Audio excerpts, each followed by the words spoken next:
Bangayang Lacson na Cayetano tuloy matapos magparinigan muli ang dalawa. RH28 Raymond Adpaas, ibalita mo yan, Raymond. Wala pang nababanaag na pagtatapos ang bangayan ni na Senador Panfilo Ping Lacson at Senador Alan Peter Cayetano. Ito ay kasunod ng palitan muli ng akusasyon ng dalawa.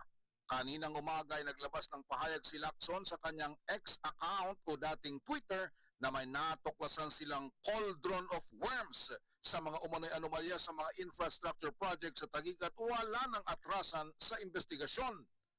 Sumagot si Senate Minority Leader Alan Cayetano kaninang tanghali sa kanyang FB Live.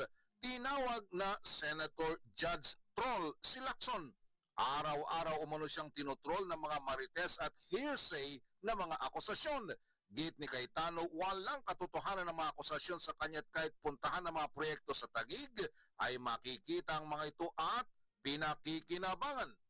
Narito si Senate Minority Leader Alan Peter Cayetano. Iniimbitahan ko po kayo kasi yung meron pong isang Senator Judge Troll, yan.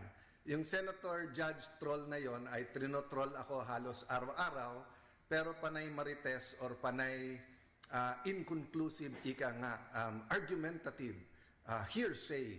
Lahat ng narinig nyo po dito, objection, vague. Objection, argumentative. Objection, hearsay. Ang mga pinagsasabi, rather than iiwan na sa tamang ahensya ang pag-iimbestiga.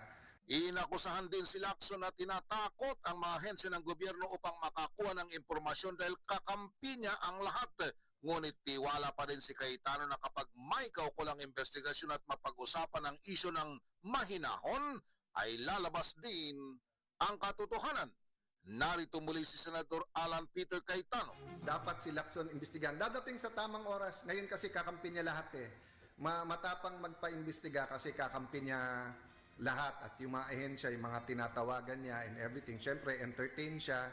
May, alam mo naman style niya, may kasamang pananakot. But I'm confident when the agency sit down, when it is a sober, even po yung sa final niya sa ombudsman, pag tinignan to ng mabuti, makikita po nila na napakaganda po ng development ng ating syudad at makikita nila na ito po ay isang modelo din na pwedeng gawin po sa Rizal at Laguna, around the Laguna Lake. Ito si RH28 Raymond Adpaas para sa DZRH, una sa Pilipinas, una sa Pilipino.